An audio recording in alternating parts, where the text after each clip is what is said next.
السلام علیکم جی، کیا حال چال ہے آپ سب لوگوں کے؟ میں امید کرتی ہوں کہ آپ سب بالکل ٹھیک ہوں گے، خیریت سے ہوں گے۔ آج ہم سمرہ بخاری کا ایک مکمل ناول پڑھنے والے ہیں جس کا نام ہے رات کی مانگ سے۔ یہ سن 2001 میں ناول آیا تھا۔ ناول کافی مزے کا ہے، ریئلٹی کے بہت زیادہ قریب ہے۔ کہانی ہے جی شادی کے بعد کی زندگی کی، سسرال والے ڈرامے ہیں اس میں، اور مزے کی کہانی ہے۔ مجھے امید آپ کو اچھی لگے گی۔ اس میں یہ ہوتا ہے نا، ٹپیکلی ساس پرابلمس کریٹ کرتی ہے، یہاں پہ نند پرابلم کریٹ کرتی ہے، اور یہ ناول اتنا زیادہ ریئلٹی کے قریب ہے نا، آپ کہیں گے ارے یہ لڑکی وہ اس جیسی زندگی گزار رہی ہے۔ تو بغیر وقت ضائع کیے کرتے ہیں ناول کا آغاز۔ چینل کو سبسکرائب کر لیجئے گا۔ گھونگھٹ کی اوٹ سے اس نے اپنے کمرے کا جائزہ لیا تھا۔ خاصا بڑا کمرہ تھا، اس کے جہیز کا سجا سامان اور کمرے میں سجے پھولوں کے گلدستے۔ تھکن کے باوجود وہ مطمئن تھی اور بے حد خوش بھی تھی۔ اس کے کانوں نے بار بار یہ جملہ سنا تھا، شبنم بہت خوش نصیب ہے، دولہا اتنا ہینڈسم، پڑھا لکھا اور اچھی جاب پر ہے۔ سسرال بھی بہت زیادہ بڑی نہیں، سسر حیات نہیں، ساس دیکھنے میں سادہ مزاج کی لگتی ہے، باقی ایک دیور اور ایک نند ہے، راج کرے گی شبنم۔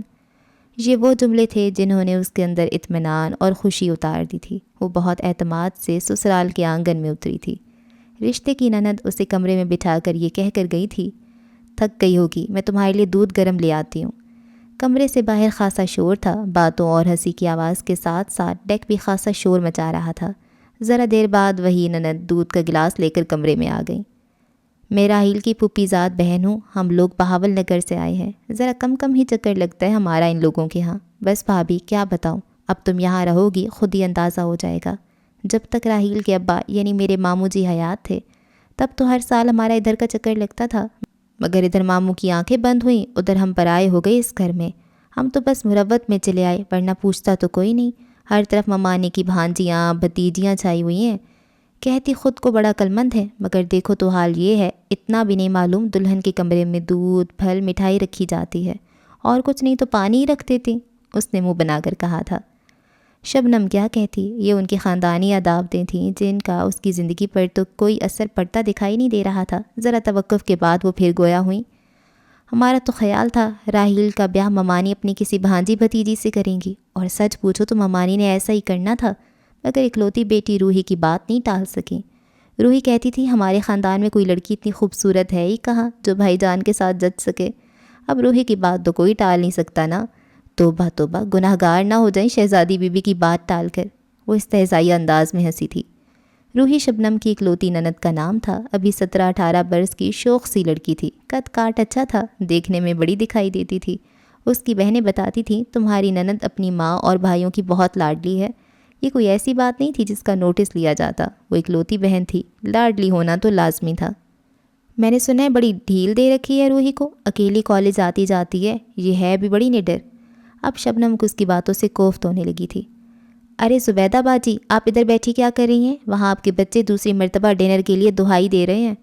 سجی سنوری سی روحی بڑی تیزی سے کمرے میں آئی تھی اور کچھ مذاق اڑانے کے رنگ میں اپنی زبیدہ باجی کو ان کے بچوں کے ارادوں سے آگاہ کیا تھا۔ ہائے، ان بیچاروں نے بھلا پہلے کچھ کھایا ہی کہاں تھا؟ وہ ذلت میں گوٹے بھرا دوپٹہ سنبھالتی ہوئی چل پڑی۔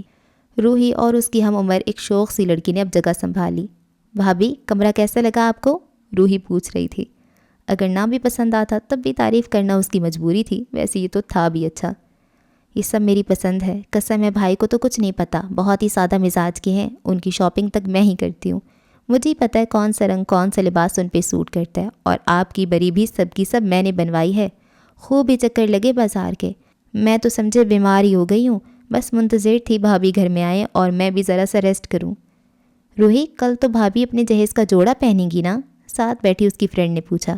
ارے نہیں، لو بھلا ایسے ہی، میں نے اتنی محنت سے ایسے پیارے پیارے سوٹ بنوائے ہیں، بھابھی کے جہیز کا ایک جوڑا بھی ان کا مقابلہ نہیں کر سکتا۔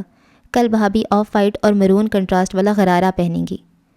ویسے تمہاری بھابھی ہیں بہت خوبصورت، یہ سب میری کوششوں کا نتیجہ ہے، میں نے کہہ دیا تھا مجھے اپنے خوبصورت بھائی کے لیے بہت خوبصورت سی دلہن چاہیے، باقی ذات پات تعلیم خاندان روپیہ پیسہ ہم نے کچھ دیکھا ہی نہیں، ورنہ اگر یہ سب چاہتے تو کوئی کمی تھوڑی تھی، 1000 گھرانے رشتہ دینے کو بے چین تھے، جہیز میں کار کوٹھی تک آ رہی تھی۔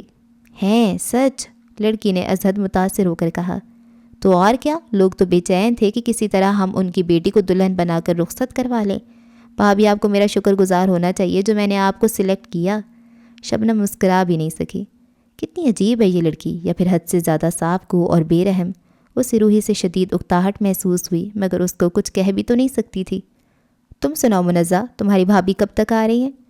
یار تم تو جانتی ہو امی اپنی بھانجی لانا چاہتی ہیں، ابو کو بھتیجی پسند ہے، بس اسی لیے معاملہ آگے نہیں بڑھتا۔ دونوں سے کروا لو، ویسے بھی ہمارے ہاں لڑکیاں ایک بوجھ ہی بنی ہوئی ہیں، جس گھر جاؤ وہیں 5-6 بہنیں منہ اٹھا کر بیٹھی ہوتی ہیں کہ جی کو آئے اور پسند کرے۔ روحی کے انداز میں کتنا تفاخر تھا اپنے لیے۔ کیا یہ لڑکی نہیں؟ جب تمہاری ہوگی پھر تم کیا کرو گی؟ کیا تم منہ اٹھا کر انتظار میں نہیں بیٹھو گی؟ منزہ نے شبنم کے دل کی بات کہہ دی۔ نا جی، ہمیں کیا ضرورت ہے، اکلوتے ہیں ہم، یہاں کوئی لڑکیوں کی فوج نہیں ہے، اور میری امی نے میرے لیے بہت کچھ جوڑ رکھا ہے، اور دونوں بھائی جان چھڑکتے ہیں مجھ پر، میں جو مانگوں گی فوراً حاضر کریں گے۔ چلو اب چلتے ہیں، راحیل بھائی بھی بھابھی کے دیدار کو بے چین ہوں گے۔ منزہ یہ کہتی ہوئی اٹھ کھڑی ہوئی۔ روحی نے ہاتھ پکڑ کر دوبارہ بٹھا لیا۔ ارے ایسی بھی کیا دیوانگی دلہن کے لیے، مجھے نہیں اچھے لگتے یہ خواہ مخواہ کے چونچلے۔ تمہارے کامی بھائی آج کل کیا کر رہے ہیں؟ ان کی شادی کب تک کرنے کا ارادہ ہے؟ کر دیں گے ان کی بھی۔ کیوں، تم کیوں پوچھ رہی ہو؟ انداز میں جرا اور شک تھا۔ منزہ شرمندہ ہو گئی۔ یوں ہی پوچھ لیا تھا، تم تو بال کی کھال اتارنے لگتی ہو روحی۔ پھر منزہ رکی نہیں، اٹھ کر چلی گئی۔ بیچاری چاہتی اس کی شادی کامی بھائی سے ہو جائے، بھلا ایسا ممکن ہے؟ کہاں کامی بھائی جیسا خوبصورت سمارٹ لڑکا، اور کہاں یہ؟ اس نے اچھی خاصی پیاری لڑکی کا ذکر انتہائی حقارت سے کیا۔ ہیلو ہیلو، اندر آنے کی اجازت ہے؟ راحیل کا بھائی شبنم کا اکلوتا دیور دروازے پہ کھڑا شریر انداز میں اجازت طلب کر رہا تھا۔ اوہو کامی بھائی، ایک تو آپ کو چین نہیں پڑتا، یہاں کیا میلہ مویشیاں لگا ہے جس میں آپ کی شرکت لازمی ہے؟ میلہ مویشہ نہیں ہے، اس لیے تو ہمارا آنا بنتا ہے۔ اپنے سے 6-7 سال چھوٹی بہن کی بات کا برا منائے بغیر وہ یہ کہتا ہوا اندر آ گیا۔ مجھے کامران رضا کہتے ہیں، آپ کا اکلوتا دیور ہونے کا شرف حاصل ہے مجھے۔ اس کا انداز پرخلوص اور دوستانہ تھا۔ شبنم نے سر اٹھا کر مسکرا کر اسے دیکھا۔ گڈ، ویری گڈ، میری دعا ہے آپ یوں ہی ہنستی مسکراتی رہیں۔ اگر آپ یہاں زیادہ دیر بیٹھے تو پھر یقیناً یہ مسکرانا بھول جائیں گی۔ روحی کو نہ جانے کیوں کامران کا اس سے یوں باتیں کرنا اچھا نہیں لگ رہا تھا۔ چلو بچوں، بہت ٹائم ہو گیا، اب چل کر سونے کی تیاری کرو۔ ایک آنٹی ٹائپ خاتون کمرے میں آئیں اور آتے ہی بولی تھی، خالہ کیا ہے، ابھی تو آ کر بیٹھے ہیں؟ روحی تیزی اور بیزاری سے گویا ہوئی تھی۔ بھابھی تمہاری ہے، تمہارے پاس ہی رہے گی، فی الحال اٹھ جاؤ۔ وہ بھی بات منوانے کی عادی معلوم ہوتی تھی۔ کامران اٹھا تو سر جھٹک کر برا سمو بناتی روحی بھی باہر چلی گئی۔ راحیل ظاہری پرسنالٹی میں اچھا تھا، لہجہ بھی خوبصورت تھا، مگر باتیں اگر شبنم کے حوالے سے ہوتی اس سے بھی اچھی لگتی۔ اس کی باتوں میں صرف اس کے گھر والوں کا ذکر تھا، اسے اپنی محبت، اپنی دلی وابستگی کا ذکر، اور شبنم سے یہ امید کہ وہ بھی انہیں اسی طرح چاہے گی۔ شاید ہر مرد عورت سے یہ کہتا ہے، اس سے یہی توقع رکھتا ہے۔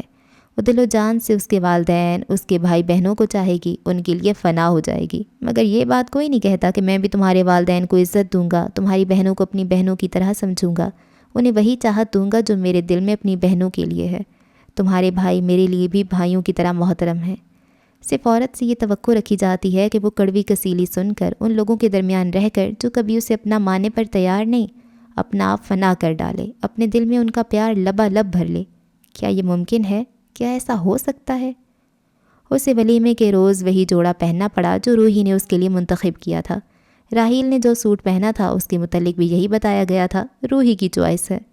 بھاری بھرکم کام والے سوٹ میں سونے کا زیور پہنے روحی بڑی شان سے ہال میں ادھر سے ادھر ہدایات دیتی پھر رہی تھی۔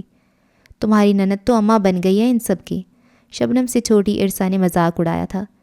میں تو پہلے ہی کہتی تھی سارے گھر پر چھائی ہوئی ہے، شبنم کی بھابھی نے سرگوشی کی تھی۔ ہم لوگوں سے ملی بھی نہیں، اب لبنہ کہہ رہی تھی۔ شبنم پہ ایک خوف سوار تھا، پتہ نہیں کیوں اسے محسوس ہوا تھا یہ لڑکی جس کا نام روحی ہے اس کی خوشیوں کو نگل جائے گی، سب خواب راکھ ہو جائیں گے۔ وہ بالکل خاموش سپاٹ چہرے کے ساتھ بیٹھی تھی۔ تمہارے گھر کی خواتین نے روحی کے ساتھ کوئی بات ہی نہیں کی، سلام دعا تک نہیں کی؟ رات کو جب راحیل کمرے میں آیا تھا بظاہر عام سے انداز میں اس نے کہا تھا، مگر شبنم ایک ہی روز میں جان گئی تھی یہ شخص بڑی سے بڑی بات بھی آرام سے کہہ دینے کا عادی ہے۔ وہ تو انتظار کرتی رہی، روحی آس پاس پھرتی رہی مگر ملنے نہیں آئی۔ ابھی وہ حالات کو سمجھنے اور ہر بات خاموشی سے سہ جانے کی عادی نہیں ہوئی تھی۔ اگر آس پاس پھر رہی تھی تو پھر تو آرام سے مل سکتی تھی، اب کیا بچی کے ساتھ بھی مقابلہ بازی کریں گی؟ میرا یہ مطلب نہیں تھا راحیل، بس وضاحت کی ضرورت نہیں، میں نے تمہیں بتا دیا ہے بہن مجھے کس قدر عزیز ہے۔ والد حیات نہیں ہے، وہ میری ذمہ داری ہے، میرے لیے وہ بے حد اہم ہے۔ اکلوتی بہن ہے، بچپن سے ہی لاڈلی ہے، پھر وہ بے حد حساس اور ذہین پیار کرنے والی لڑکی ہے۔ تم نے اگر میرے دل میں اپنے لیے جگہ بنانا ہے تو پہلے میری بہن کا دل جیتنا ہوگا، اور اس میں تمہیں کچھ زیادہ محنت بھی نہیں کرنی پڑے گی۔ وہ بہت صلح جو اور ہر کسی سے محبت سے ملنے والی سادہ مزاج کی لڑکی ہے۔ اس کی صلح جوئی، سادہ مزاجی شبنم ایک ہی روز میں دیکھ چکی تھی، مگر راحیل سے کچھ کہنا بیکار تھا۔ کپڑے تبدیل کرنے کے بعد وہ خاموشی سے آ کر بیڈ کے کنارے پہ ٹک گئی۔ کیا بات ہے، ادھر کیوں بیٹھی ہو؟ میرے سر میں درد ہے، اب میں سونا چاہتی ہوں۔ ٹھیک ہے، سو جانا، ابھی تو زیادہ ٹائم نہیں ہوا، اور سنو میری باتوں پر ٹھنڈے دل سے غور کرو، اس میں تمہاری بھلائی ہے۔ ہاں، بھلائی نے میری بھلائی سے کیا مطلب؟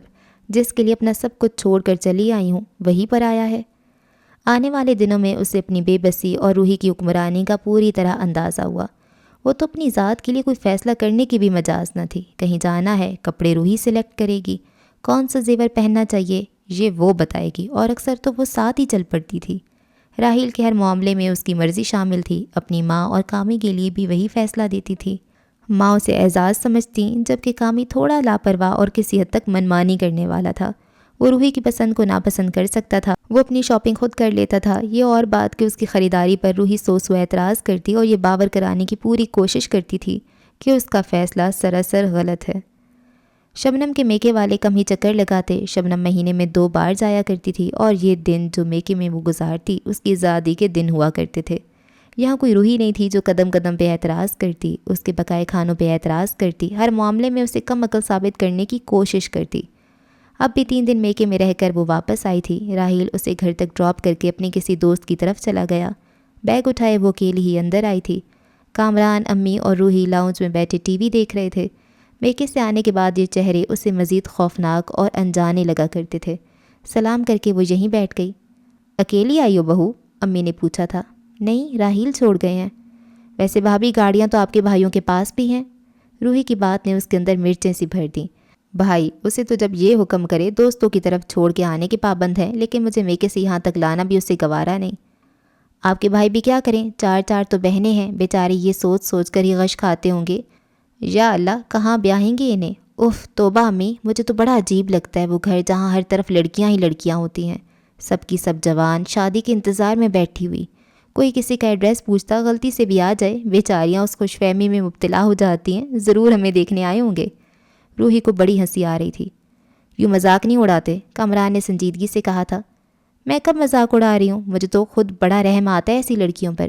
جس گھر میں زیادہ لڑکیاں ہوں، والدین کو فوراً ان کے رشتوں کی کرنی چاہیے۔ مناسب غیر مناسب کے چکر میں ہرگز نہیں پڑنا چاہیے۔ بھابھی آپ کی بھی تو ساری بہنیں ہیں، بس رشتے کرنے کی کریں آپ لوگ۔ یہ ہمارا ذاتی معاملہ ہے۔ وہ بھی برداشت نہیں کر سکی ہر بات میں اس کی دخل اندازی۔ ذاتی معاملہ ہے، ہوا کرے، ہم نے تو ہمدردی کی تھی۔ بہو ایسی کون سی بات کرتی بچی نے، تم تو خفا ہی ہو گئی۔ امی جان یوں ہی ہر معاملے میں بچی کی سائیڈ لیا کرتی تھی۔ چھوڑے امی، زیادہ بیٹیوں والے لوگ کمپلیکس کا شکار بھی تو ہو جاتے ہیں، کوئی ان کی ہمدردی میں بات کرے انہیں لگتا ہے طنز کیا گیا ہے۔ روحی کاندھے اچکا کر ٹی وی دیکھنے لگی۔ روحی اٹھو، مجھے ایک کپ چائے بنا دو۔ کامران کو بھی اس کی باتیں اچھی نہیں لگ رہی تھیں، لیکن بھابھی کی سائیڈ لیتا تو وہ سینا کا مسئلہ بنا لیتی، رونے بیٹھ جاتی، کھانے کا بائیکاٹ ہو جاتا، اور یہ سب اسے کہاں گوارا تھا۔ آخر وہ لاڈلی بہن تھی، راحیل کی طرح کامران بھی بہت چاہتا تھا اسے۔ میں نہیں بنا سکتی چائے، وہ نروٹھے پن سے کہہ کر ٹی وی کے آگے جمی رہی۔ شبنم کو کچن میں آ کر چائے بنانا پڑی۔ یا اللہ، کب آئے گا وہ دن جب یہ لڑکی اس گھر سے رخصت ہوگی؟ کتنے بد نصیب ہیں وہ لوگ جن کی صحبت میں لوگ گھبراتے ہیں اور ان کی زبان کی دھار سے پناہ مانگتے ہیں۔ یہ روحی بھی ایسے ہی لوگوں میں شامل ہے۔ یہ اس گھر سے چلی جائے، پھر کوئی جھگڑا، کوئی ٹینشن باقی نہ رہے۔ رات کا کھانا بھی اسے پکانا پڑا۔ روحی ویسے بھی مرضی سے ہی کوئی کام کرتی تھی، اور آج تو یوں بھی وہ بھابھی سے ناراض تھی۔ راحیل رات کو خاصا لیٹ آیا۔ شبنم اس کے کمرے میں آمد پر جاگ تو گئی، مگر اٹھی نہیں۔ یہ اسے صبح اندازہ ہوا وہ کچھ چپ چپ سا ہے۔ شوہر کی اس عادت سے واقف تھی، جب دل میں اس کی طرف سے گرہ پڑتی تھی ایسے ہی خاموش ہو جاتے تھے۔ کچھ دیر اسے بے چین رکھ کر پھر ناراضگی کی وجہ بتائی جاتی تھی۔ آج پھر ایسے ہی ہوا۔ اپنے گھر والوں کے ساتھ راحیل نے اطمینان سے ناشتہ کیا۔ وہ کچن سے ٹیبل تک اشیاء ہی پہنچاتی رہی اور ہر بار شوہر کے چہرے کی جانب دیکھتی رہی۔ انہوں نے ایک بار بھی اسے نہیں دیکھا۔ شبنم کا دل بیٹھنے لگا۔ شوہر کی ناراضگی اس کی جان نکال لیتی تھی کہ وہ اس قدر قلیل عرصے میں ہی راحیل سے بہت محبت کرنے لگی تھی۔ اسے قصور سے آگاہ کیے بغیر وہ آفس چلا گیا اور اس کا دن بھی جلدی آگ میں گزرا۔ روحی آج کالج نہیں گئی۔ فون کر کے چند دوستوں کو بھی گھر بلا لیا۔ ان کے لیے کھانے پر خاصا اہتمام کیا گیا، جو کہ ظاہر ہے سب کا سب شبنم کو بھگتنا پڑا۔ تمہاری بھابھی بہت اچھی ہیں، ان لڑکیوں میں سے کسی نے تعریف کی تھی۔ سب دکھاوا ہے، جو ساتھ رہتے ہیں حقیقت وہی جانتے ہیں۔ روحی کی بات سن کر اسے ازحد دکھ ہوا اور اس نے اپنے دل میں اس بدتمیز لڑکی کے لیے شدید بیزاری اور نفرت محسوس کی۔ راحیل کا موڈ کیوں بگڑا ہوا تھا یہ بھی رات کو ہی معلوم ہوا۔ روحی نے ایک کی چار لگا کر اس کی شکایت لگا دی تھی۔ شبنم نے لاکھ صفائی پیش کی، یہ بتانے کی کوشش کی جو سب کچھ راحیل سے کہا گیا ہے وہ سچ نہیں ہے، لیکن وہ بہن کی سائیڈ ہی لینے کا عادی تھا۔ اس سے کوئی جھوٹا بنائے یہ تو برداشت ہی نہیں کر سکتا تھا۔ اپنی بے بسی کے احساس پہ شبنم رونے لگی۔ دیکھو جان، یوں رو تو نہیں، میں جانتا ہوں تم بہت اچھی بیوی، بہت اچھی لڑکی ہو، بس اتنا ہی کہتا ہوں روحی کے معاملے میں اپنا دل بڑا رکھو، اسے بھی اپنی بہن سمجھو، تم ذرا سا پیار دو گی وہ تمہیں دل و جان سے چاہے گی۔ وہ خاموش رہی، یہی بہت تھا۔ راحیل کا غصہ اتر گیا تھا اور اب وہ نرمی اور محبت سے بات کر رہا تھا۔ اس کی شادی کو ایسی میٹھی کڑوی باتوں کے درمیان 1 سال گزر گیا۔ شادی کی پہلی سالگرہ پر راحیل کی طرف سے جو گفٹ اسے ملا وہ راحیل کی نہیں، روحی کی چوائس تھا۔ اس نے بے دلی سے یہ لاکٹ ایک طرف ڈال دیا۔ اگر راحیل معمولی سا گفٹ بھی دیتا مگر اپنی پسند سے اس کے لیے خرید کر لاتا وہ قدر کرتی، دل سے لگا کر رکھتی، مگر یہ سونے کا لاکٹ خالص اس لڑکی کی پسند تھا جو قدم قدم پہ اسے نیچا دکھانے کی کوشش میں رہتی تھی۔ ایک بار روحی نے پوچھا بھی، بھابھی ہم نے آپ کو ایک سونے کا لاکٹ گفٹ کیا تھا، کبھی پہنا نہیں آپ نے؟ تب اس نے جلے دل سے کہہ دیا، اس کا ڈیزائن بہت پرانا ہے، میری بھابھی نے 5 سال پہلے بنوایا تھا۔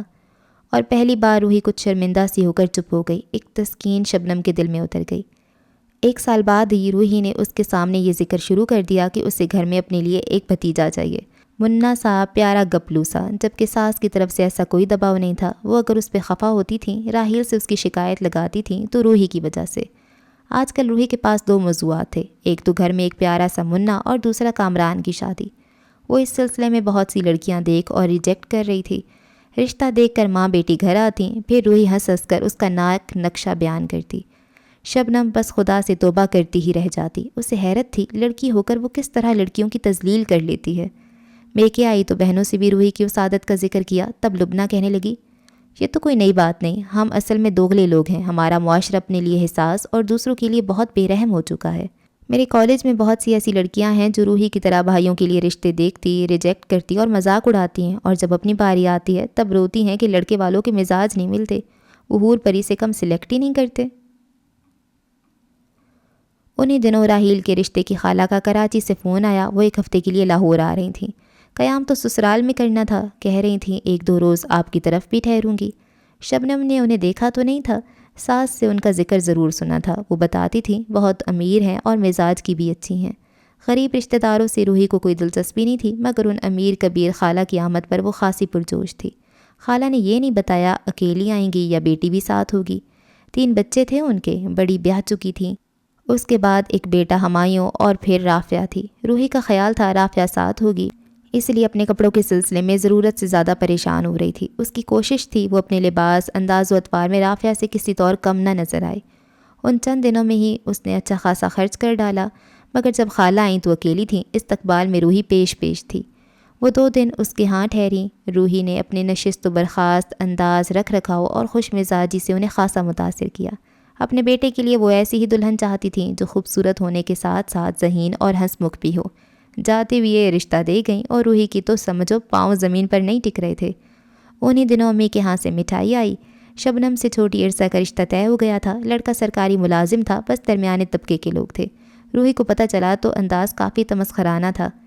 لو بھلا، یہ درمیانہ طبقہ بھی بھلا اس قابل ہے کہ اس میں لڑکیوں کی شادی کی جائے، مگر آپ لوگوں کی بھی مجبوری ہے۔ وہ ان دنوں پہلے سے بھی زیادہ مغرور ہو گئی تھی اور شبنم اسے دیکھ دیکھ کر سوچتی، اللہ میاں بھی کیسے کیسے لوگوں کو نواز دیتا ہے۔ روحی کی ہونے والی ساس شگن کے طور پر 5000 اس کے ہاتھ میں رکھ گئی تھیں۔ باقاعدہ منگنی کے بارے میں یہی کہا تھا، جا کر گھر کے باقی افراد سے مشورہ کر کے فون پر بتا دوں گی۔ لیکن کراچی پہنچنے کے چند دن بعد ہی ان کے سسر سخت بیمار ہو گئے۔ فالج کا اٹیک ہوا تھا انہیں۔ گھر بھر کے لیے اچھی خاصی پریشانی اور اس کے ساتھ ساتھ ذمہ داری کی بات تھی۔ فون پر انہوں نے یہی کہا، اب ایسے حالات میں میرے لیے تو آنا ممکن نہیں، ہمایوں اور رافعہ آئیں گے، بات تو پکی ہو ہی چکی ہے، جوڑا اور انگوٹھی یہ لوگ لے کر آئیں گے، آپ اپنی خوشی کے لیے جس طرح بھی رسم کرنا چاہیں کر لیں۔ روحی نے ان کے سسر کے بارے میں سنا تو برا سا منہ بنایا۔ توبہ بھلا، کیا عمر ہوگی بڑے میاں کی، ابھی تک زندہ ہیں، اب فالج کا اٹیک بھی ہو گیا، گھر والوں کے لیے دوہرا عذاب۔ ٹھیک 15 دن کے بعد ہمایوں اور رافعہ کی آمد تھی اور انہی دنوں ارسا کی منگنی کی تقریر بھی ہونا قرار پائی۔ شبنم بڑی بہن تھی، امی بار بار اسے 1-2 روز پہلے آنے کی تاکید کر رہی تھیں۔ اس نے راحیل سے ذکر کیا، وہ سوچ میں پڑ گیا۔ تم تو جانتی ہو ہمایوں اور اس کی بہن آ رہے ہیں، تم چلی جاؤ گی تو گھر بار کون دیکھے گا؟ صرف 1 روز کی تو بات ہے، میں پھر آ جاؤں گی۔ روحی سمجھدار ہے، پھر امی بھی خدا کے فضل سے صحت مند ہے، 1 روز کچن اور دوسرا کام یہ لوگ دیکھ لیں۔ اچھا سوچ کر بتاؤں گا۔ وہ جانتی تھی روحی سے مشورے کے بعد بتائے گا۔ روحی نے سنا تو صاف کہہ دیا، گھر میں مہمان آ رہے ہیں، اب میں تو سب کچھ نہیں دیکھ سکتی، اور آپ کا جانا کوئی ایسا ضروری بھی نہیں، اتنی ساری بہنیں ہیں آپ کی، وہ سب سنبھال لیں گی، اور اگر بہنوں کی رسم میں شرکت کا ارمان ہے تو تب بھی بہت مواقع آئیں گے۔ روحی کے انکار کے بعد راحیل مان جاتا، یہ تو ممکن ہی نہیں تھا۔ اس روز امی سے فون پر بات کرتے ہوئے پہلی بار اس کا جواب دے گیا، وہ رو پڑی۔ دل تو امی کا بھی ٹوٹا تھا، مگر ایک سمجھدار ماں کی طرح وہ اسے سمجھاتی رہی۔ شبنم اس گھر میں موجود تو تھی، مگر اس نے ان سب کے درمیان اٹھنا بیٹھنا اور راحیل سے بھی ادھر ادھر کی چھوٹی چھوٹی خوشگوار باتیں کرنا ترک کر دیا تھا۔ وہ بہت اداس تھی اور اسے بہت شکوے تھے، مگر یہاں شاید کسی کو اس کے رویے پہ غور کرنے کی فرصت ہی نہیں تھی۔ راحیل اور کامران دونوں کو روحی نے سخت مصروف کر رکھا تھا۔ نئے پردے، نئی بیڈ شیٹس، تھوڑا بہت فرنیچر، کتنا خرچ ہو گیا ان چند دنوں میں۔ آمد میں صرف 1 روز باقی تھا جب کراچی سے خالہ کا فون آیا۔ ان کے سسر کی عیادت کے لیے دیور اور ایک نند UK سے آ رہی تھیں، اس لیے ہمایوں نہیں آ سکتا، مگر رسم کی تاریخ بدلنا انہوں نے مناسب نہ سمجھتے ہوئے رافعہ اور بڑی بہن شمع کو بھیجنے کا فیصلہ کیا تھا۔ روحی نے سنا تو ایک دم سے موڈ بگڑ گیا، جا کر اپنے کمرے میں بند ہو گئی۔ امی اور دونوں بھائی دستک دیتے رہے، مناتے رہے، مگر اس نے تو رات کا کھانا بھی نہیں کھایا۔ بہت اچھا ہوا، ایسا ہی ہونا چاہیے اس کے ساتھ۔ شبنم کو خاصی خوشی ہوئی تھی۔ دونوں بہنیں آ گئیں، اپنی امی کی نسبت یہ خاصی مزاج دار اور ایڈوانس تھیں۔ ایک سے ایک نفیس لباس اور جوتے ان کی پرسنالٹی کو 4 چاند لگاتے تھے۔ اتنی خوبصورت تو نہ تھی، مگر دولت کی چمک نے خاصا حسین بنا دیا تھا۔ روحی ان کے سامنے بہت اخلاق برت رہی تھی، ہنس ہنس کر باتیں کر رہی تھی، مگر ان کے لبوں پر ہلکی سی مسکراہٹ سے زیادہ کچھ نہیں تھا۔ امی اور روحی نے شبنم کو آج سارا دن کچن میں مصروف رکھا تھا، مگر محنت اکارت گئی، انہیں ایسے کھانوں سے دلچسپی نہیں تھی۔ تم بھی خیال سے کھایا کرو، ورنہ چند سال میں موٹی ہو جاؤ گی، تمہارا فکر کچھ ایسا ہی ہے، بہت احتیاط نہ کی تو پھیل جاؤ گی۔ یہ بڑی نند کا تبصرہ تھا جس نے روحی کے اندر آگ سی بھر دی۔ نہیں موٹی ہوتی، آخر اتنے سال سے تو کھا رہی ہوں، غصہ دبا کر وہ اپنی طرف سے خاصی معقولیت سے کہہ رہی تھی۔ ابھی کم عمر ہو، پھر تم لوگوں کے ہاں کام بھی تو خاصے ہوتے ہیں عورتوں کو، جھاڑو برتن، کچن کا کام، سب کچھ تو خود کرتی ہو، ہمارے یہاں ایسا نہیں ہوتا۔ انداز میں تفاخر تھا۔ میں نے یہ کام کبھی نہیں کیے، مجھے اچھے نہیں لگتے، بھابھی ہی کرتی ہیں۔ انہوں نے جواب میں اس سے کچھ نہیں کہا، بہت ہلکی آواز میں آپس میں گفتگو کرنے لگیں۔ اگلے 2 دن انہوں نے شاپنگ میں گزارے، ایک بار بھی روحی کو ساتھ چلنے کی پیشکش نہیں کی۔ شبنم کے سامنے کچھ شرمندہ سی رہی، ایک بار تو جھوٹ بھی بولا، انہوں نے ساتھ چلنے کو کہا تھا، میں نے ہی انکار کر دیا۔ رات کو شبنم کچن کا کام نپٹا کر ساس کو دودھ کا گلاس دینے ان کے کمرے میں جا رہی تھی، تب اس نے ان دونوں بہنوں کی باتیں سنی۔ پتہ نہیں ماما نے کیا دیکھا اس گھر میں، ہمایوں کیا بتائے گا لوگوں کو، کون ہے اس کے سسرال والے؟ اور تمہیں پتہ ہے میرے سسرال والے خالی حسب نسب کو کچھ نہیں سمجھتے، انہوں نے تو یہی پوچھنا ہے لڑکی کے نام کتنی ملیں، کتنی زمین ہے، کیا بزنس ہے ان لوگوں کا۔ اصل میں آپی امی کی یہ بڑی خواہش ہے کہ ان کی بہو ان کے خاندان سے ہے، بس اس لیے پسند کر لیا اسے، ورنہ اس سے کہیں خوبصورت تو زباریہ ہے۔ میں ہمایوں سے بات کرتی ہوں، بڑی نے کہا تھا۔ شبنم آگے بڑھ گئی۔ روحی نے ان دونوں کی آمد سے پہلے ہی ان کے آنے کی اطلاع اپنی دوستوں کو دے دی تھی، اور وقفے وقفے سے اس کی فرینڈز کی آمد کا سلسلہ جاری تھا۔ روحی شرمندہ ہوتی اور بہانے سے انہیں دونوں سے ملنے سے روکتی کہ ان کے رویے ہی کچھ ایسے تھے۔ اس نے تو بڑی باتیں کی تھیں، دوستوں میں یہی بتایا تھا کہ وہ لوگ تو اسے دیکھتے ہی دیوانے ہو گئے تھے، انہیں روحی کے علاوہ کچھ سوچتا ہی نہیں، مگر یہاں پر عجیب سی برف جمی تھی، بس اسی لیے وہ سہیلیوں کو دور رکھنے کی کوششوں میں تھی۔ ان کی طرف سے رسم ہوئی تو بے دلی سے، مگر منگنی کی انگوٹھی، زیور کا سیٹ اور جوڑا سب کچھ ایسا تھا جس نے دیکھا روحی کی قسمت پہ رشک کیا، اور خود روحی بھی یہ سب دیکھ کر ان کے رویے کا دکھ فراموش کر گئی۔ اگر یہ ایسی ہی ہیں تو ہوا کریں، مجھے ان سے کیا مطلب، شادی کے بعد میرا تعلق صرف ہمایوں سے ہوگا، اس نے ابھی سے یہ طے کر لیا تھا۔ ان لوگوں کے جانے کے بعد ہی اس نے جہیز کی تیاریاں شروع کر دی تھیں، اور یہی رٹ تھی، سب کچھ ان لوگوں کے سٹیٹس کے لحاظ سے ہونا چاہیے۔ مگر اتنا پیسہ تو نہیں ہے بیٹا ہمارے پاس، وہ تو منگنی پر ہی 60-70 ہزار سے زیادہ لگا گئی ہوں گی، اس کی فرمائش پر امی چکرا گئی تھیں۔ تو کیا ہوا، آپ لوگ قرض لے لیں، اب یہ کم قیمت جوڑے سستا سا سامان لے کر جاؤں، کیا عزت ہوگی سسرال میں میری؟ وہ جانتے ہی ہیں ہم ان کے برابر کے دولت مند نہیں ہیں، تو کیا وہ ہر ایک کو پکڑ پکڑ کر اس بات کی وضاحت کریں گے اور پھر لوگ کتنی باتیں بنائیں گے، میری طرف تمسخرانہ نظروں سے دیکھیں گے۔ میں یہ بات برداشت نہیں کر سکتی، آپ بھائیوں سے کہیں وہ قرض کا انتظام کریں۔ ٹھیک ہے، تم کہتی ہو تو یہ بھی کر لیں گے، پہلے جو کچھ جمع ہے اسے تو کام میں لاؤں۔ امی آپ یہ تو پوچھیں ان لوگوں سے، آخر ان کا شادی کا ارادہ کب تک کا ہے؟ آپ تو جانتی ہیں آج کل فیشن کتنی تیزی سے تبدیل ہوتے ہیں، میں نہیں چاہتی کوئی بھی چیز آؤٹ آف فیشن ہو۔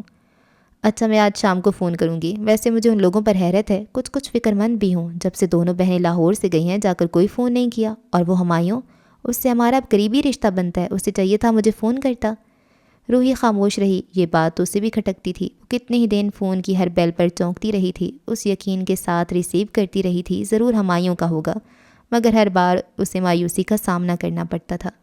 شام کو امی نے فون کیا، کسی ملازم نے اٹینڈ کیا اور ہولڈ کرنے کو کہا، پھر 10 منٹ کے بعد کہا گیا گھر پہ کوئی موجود نہیں۔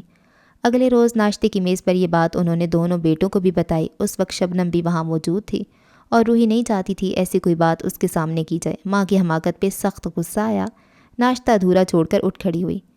پریشان ہے بچی مگر حوصلے والی ہے، کسی سے کچھ نہیں کہتی۔ امی اس کے اٹھ کر چلے جانے کا یہی مطلب نکال سکیں، وہ تو جب بعد میں روحی نے ان کی اچھی خاصی کلاس لے ڈالی تب اپنی حماقت پر افسوس ہوا۔ اس روز راحیل نے آفس سے آتے ہی امی سے کہا، اب کراچی فون کریں، معلوم کریں آخر بات کیا ہے۔ یہاں بھی ان دونوں بہنوں کا رویہ سمجھ سے بالا تر تھا، اور وہاں جا کر تو بالکل ہی چپ سادھ لی ہے۔ بیٹا اتنے اونچے لوگوں میں رشتہ جوڑتے ہوئے میرا تو پہلے ہی جی ڈرتا تھا، آپ نے پہلے ہی پریشان ہونا شروع کر دیا۔ فون تو کریں، ہو سکتا ہے ان کے دادا زیادہ بیمار ہوں اس لیے وہ لوگ بات نہ کر سکے ہوں۔ امی نے راحیل کی موجودگی میں فون کیا، شمع نے اٹینڈ کیا۔ امی نے حال احوال دریافت کرنے کے بعد ان کی بے نیازی کا گلہ کیا۔ آنٹی ہم تو آپ کو فون کرنا چاہتے تھے مگر ہماری مما ذرا پرانے خیالات کی ہیں، ان کے نزدیک منگنی کی رسم بڑی اہمیت ہے، پھر وہ رشتے میں آپ کی بہن بھی ہوتی ہیں، شرمندہ ہیں اور کہتی ہیں میری تو ہمت نہیں پڑتی۔ کیا مطلب بیٹا؟ اس کی باتیں امی کے پلے نہیں پڑی۔ مطلب تو صاف ہے آنٹی، آپ لوگوں کی فیملی اور بیٹی ہمارے معیار کے مطابق نہیں، ہماری پھپھو اور ان کی بیٹی UK سے آئی ہوئی ہیں۔ پہلے تو شاید ہمایوں روحی کو ماں کی پسند سمجھ کر قبول کر لیتا، مگر اب روبی سے ملنے کے بعد ناممکن ہے۔ اس کی روبی سے اچھی خاصی انڈرسٹینڈنگ ہو چکی ہے، وہ لوگ بہت جلد شادی کرنے والے ہیں۔ اور تم یہ بات اب کہہ رہی ہو مجھ سے؟ شرم نہیں آتی دوسروں کی زندگی کا مذاق اڑاتے ہوئے؟ ارے میری معصوم بچی نے کیا بگاڑا تھا تمہارا، زندگی تباہ کر دی اس کی، خدا غارت کرے تم لوگوں کو۔ امی ضبط نہ کر سکیں، جو منہ میں آیا بولتی چلی گئیں، پھر ریسیور پھینک کر رونے لگیں۔ آوازیں سن کر شبنم، روحی اور کامران چلے آئے۔ امی کیا ہوا ہے؟ رشتہ ختم کر دیا کراچی والوں نے، راحیل نے شکستگی سے چور آواز میں کہا تھا۔ روحی تو جہاں تھی وہیں تھم گئی، کامران اور شبنم بھی کچھ کہہ نہ سکے، صرف امی کے رونے کی آوازیں آ رہی تھیں، وہ اونچی آواز میں ہمایوں اور اس کے گھر والوں کو کوس رہی تھیں۔ اس روز گھر پر سوگواری کی کوہر چھائی رہی۔ شبنم نے رات کا کھانا تیار کیا مگر کھایا کسی نے نہیں۔ وقت کیا کیا رنگ دکھائے گا یہ بھلا ہم کب جانتے ہیں؟ کل تک سب لوگ روحی کی قسمت پہ رشک کرتے تھے، اب اس پہ ترس کھائیں گے، کچھ مذاق اڑائیں گے۔ ایک ہی دن میں اس کی پوزیشن کتنی بدل گئی ہے، شاید یہ جھٹکا روحی کے مزاج میں مثبت تبدیلی لے آئے۔ کتنی مغرور ہو گئی تھی وہ منگنی کے بعد، میری بہن کا مذاق اڑاتی تھی، اس بات پر کرتی تھی کہ بہت امیر گھر میں جا رہی ہے، خدا سب کو غرور سے بچائے اور سیدھے راستے پر چلائے۔ رات شبنم کو دیر تک نیند نہیں آ رہی تھی، راحیل امی کے کمرے میں تھا، یقیناً گھر کے باقی افراد بھی وہیں موجود ہوں گے۔ شبنم جانتی تھی ایسے موقعوں پر وہ اس کی موجودگی پسند نہیں کرتے، اس لیے وہ جایا بھی نہیں کرتی تھی۔ آنے والے دنوں میں گھر کے سبھی افراد دل و جان سے روحی کی دل جوئی میں مصروف رہے، اور سب سے زیادہ شبنم کو بھگتنا پڑی، جیسے کہ قصور اس کا بھی رہا ہو۔ روحی کی پسند کے کھانے بنانا، اس کے کپڑے دھونا، استری کرنا اور الٹی سیدھی فرمائشیں پوری کرنا۔ وہ تو زندگی سے تنگ آنے لگی تھی اور یہی دعا کرتی تھی کہ خدا کرے جلدی اس کا کہیں رشتہ طے ہو جائے اور یہ سوگواری کی کیفیت انجام کو پہنچے۔ ایک ماہ کچھ اس طرح گزرا کہ روحی کی سوشل سرگرمیاں نہ ہونے کے برابر رہ گئیں، اس نے کالج جانا بھی چھوڑ دیا تھا، دوستوں میں کس قدر باتیں بناتی رہی تھی، اب انگلی سے وہ قیمتی انگوٹھی اتر جانے پر کیا بہانہ بناتی۔ شبنم کے میکے میں عرصہ کی شادی کی تیاریاں ہو رہی تھیں، امی اور روحی جب ان تیاریوں کے بارے میں سنتی تو عجیب سا تاثر ان کے چہرے پر ابھر آتا۔ شبنم کو ڈر لگنے لگا تھا ان لوگوں کا حسد کہیں اس کی بہن کی خوشیوں کو برباد نہ کر دے۔ انہی دنوں کامران نے اپنی دوست کی بہن کو اپنے لیے پسند کر لیا اور اس کا ذکر امی سے کر دیا۔ لو بہن پہ قیامت ٹوٹ پڑی، انہیں اپنی بارات چڑھانے کی پڑی ہے۔ وہ تو سنتے ہی بگڑ گئیں، لیکن راحیل نے کہا شاید گھر میں اس تبدیلی سے روحی بہل جائے، ہمیں فوراً کامران کی بات پکی کر دینی چاہیے۔ روحی نے سنا کامران اپنی پسند سے دلہن لانا چاہ رہا ہے تو خاصا برا مانا۔ اب یہ ویلیو ہے میری اس گھر میں، ہم سے کوئی مشورہ بھی نہیں کیا گیا، بس حکم صادر ہو گیا، جا کر لڑکی کو انگوٹھی پہناؤ۔ وہ تو رونے ہی بیٹھ گئی۔ اگر میری بیٹی کو پسند نہ آئی تو ہم وہاں شادی نہیں کریں گے، امی نے پچکارا اور اپنا فیصلہ بھی سنایا۔ نہیں امی، شادی تو مجھے وہیں کرنی ہے، کامران نے صاف کہہ کر روحی کے دل میں اس لڑکی کے لیے ابھی سے نفرت ڈال دی۔ چڑیل، ابھی قدم نہیں دھرے یہاں اور میرے بھائی پہ قبضہ بھی جما لیا۔ یہ لوگ رسمی طور پہ عریشہ کے ہاں اسے دیکھنے گئے اور وہاں جا کر انکشاف ہوا عریشہ کی چھوٹی بہن آشی روحی کی کلاس فیلو ہے اور دونوں میں کبھی نہیں بنی۔ ہائے، آپ کامران کی بہن ہیں؟ آشی کے انداز میں شدید حیرت تھی، جیسے کامران جیسے اچھے انسان کا روحی کے ساتھ کوئی تعلق ہونا بڑے ہی اچنبے کی بات ہو۔ روحی کا دل اس انکشاف پہ عریشہ کی جانب سے اور بھی برا ہو گیا۔ اس کی بہن بڑی نڈر سی لڑکی تھی اور روحی کے ہر انداز اور بات کی کھلم کھلا مخالفت کیا کرتی تھی۔ عریشہ اچھی خاصی قبول صورت تھی مگر شبنم کے مقابلے میں کچھ نہیں تھی، اس کے باوجود بہت بااعتماد تھی۔ آشی نے اس کے کان میں بتا دیا تھا، تمہاری نند وہی روحی صاحبہ ہیں جن کے قصے میں تمہیں کالج سے آنے کے بعد سنایا کرتی تھی۔ ان لوگوں کے ہاں روحی سے زیادہ شبنم کو اہمیت دی گئی، یا شاید یہ روحی نے محسوس کیا تھا۔ واپسی پر وہ مسلسل ان لوگوں کی برائیاں کرتی رہی۔ پتہ نہیں بھائی کیا نظر آیا آپ کو اس فیملی میں، نہ دولت نہ حسن، کچھ بھی تو نہیں ہے ان کے ہاں۔ اور وہ عریشہ کی چھوٹی بہن آشی، ہاں وہ میری کلاس فیلو ہے، ہر بات اچھی طرح جانتی ہوں، میں خاصی جھگڑالو قسم کی لڑکی ہے۔ بہرحال مجھے شادی عریشہ سے ہی کرنا ہے، میں وعدہ کر چکا ہوں اس سے۔ پتہ نہیں کیسی ہوتی ہیں یہ لڑکیاں جو لڑکوں سے اس قسم کی دوستیاں لگائے پھرتی ہیں، توبہ توبہ، کھلی بے حیائی ہے۔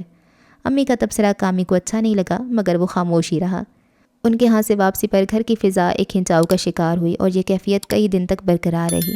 بیچاری عریشہ اس گھر میں آنے سے پہلے ہی ان کی نفرتوں کا نشانہ بن گئی ہے۔ شبنم کو اس سے بڑی ہمدردی محسوس ہوتی تھی۔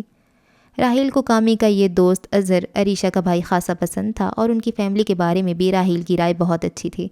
روحی کو دکھ تھا کامران نے اس کی رائے کو اہمیت نہیں دی اور اپنی ضد پہ اڑا ہوا ہے۔ روحی کی دیکھا دیکھی امی بھی اس سے خاصی ناراض تھیں، باتوں میں اسے یہ نافرمانی جتاتی جاتی تھیں، مگر شاید محبت ایسا ہی طاقتور جذبہ ہے، بہن کی ہر بات ماننے والا بھائی اس معاملے میں بے لچک تھا۔ منگنی کی رسم بہت سادگی سے عطا کی گئی، شبنم کے گھر والے بھی مدعو تھے۔ امی نے اس موقع پر بتایا ارسا سے چھوٹی ہما کا رشتہ تایا نے اپنے بیٹے کے لیے مانگا ہے، انہوں نے ہاں کر دی تھی، عنقریب رسم کی تاریخ رکھی جانی تھی۔ سن کر روحی کے چہرے کا تاثر بدل گیا اور بعد میں اس نے ٹھنڈی سانس بھر کر کہا، لوگوں کی قسمتیں کس قدر تیز ہوتی ہیں، ڈاکٹر ہے لڑکا، اب بھلا ہما میں ایسا بھی کیا رکھا ہے؟ جبکہ حقیقت یہ تھی ہما بہت لائق، خوبصورت اور اچھے اخلاق والی لڑکی تھی۔ اسے ان خصوصیات کی وجہ سے خاندان بھر میں چاہا جاتا تھا اور امی کو پہلے سے یقین تھا اس بیٹی کا رشتہ خاندان میں ہی ہو جائے گا۔ یہ ساری بہنیں اپنے اخلاق اور حسن کی وجہ سے بہت پسند کی جاتی تھیں۔ شبنم اور ارسا کی قسمت کے باہر بیاہی گئیں۔ اب ہما کے بعد امی کا ارادہ لبنہ کے لیے بھی فیملی میں ہی تھا۔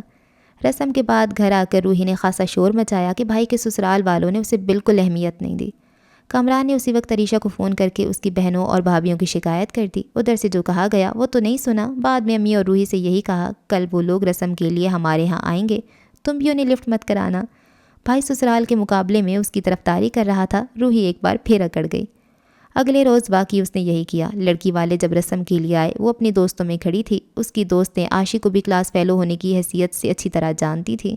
سبھی نے آگے بڑھ کر عاشی کو مبارکباد دی مگر روحی اپنی جگہ پر بیٹھی دور ہی سے دیکھتی رہی۔